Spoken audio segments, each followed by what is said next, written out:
Exercise 8.2 question number 1, calculate the compound interest on 6,000 rupees at 10% per annum for 2 years. 2 साल के लिए जो है कंपाउंड इंटरेस्ट निकालना, 2 साल पर।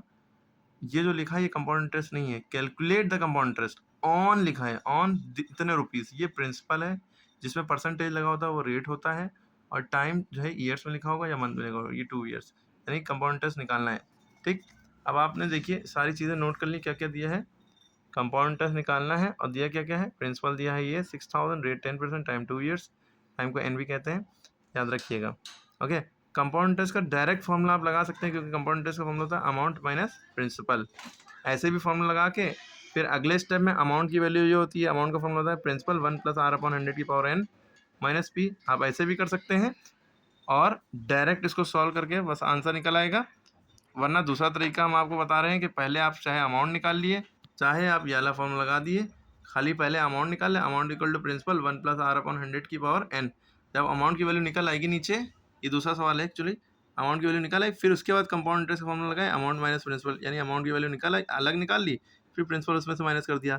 लेकिन उसमें इसमें हमने ये चीज़ एक साथ कर दी है, यानी कि amount minus principal direct formula रखा, अमाउंट का फॉर्मूला हमने यहाँ पर रखा, amount is equal to principal 1 + r/100 की पावर n, n टाइम होता है, माइनस पी। देखिए 2 बार पी आ रहा है, एक फॉर्मूला का वाला, एक अमाउंट का पी।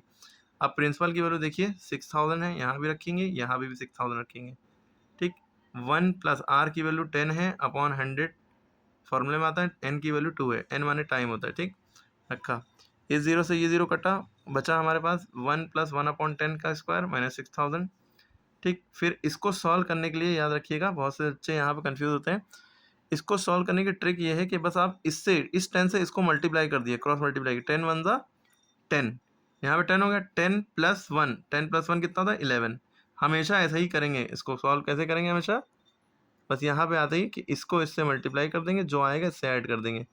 ठीक, 10 × 1 = 10 + 1/10। अगर आप ये 0 से 0 ना काटते तो 100 × 1 = 100 + 10 110/100 आ जाता। ठीक है, तब भी आंसर वही आता सॉल्व करने पर, और ऐसे भी वही आएगा 10 × 1 = 10 + 1/10। अगर ना कट रहा होता तो नहीं भी कटती चीज़ें।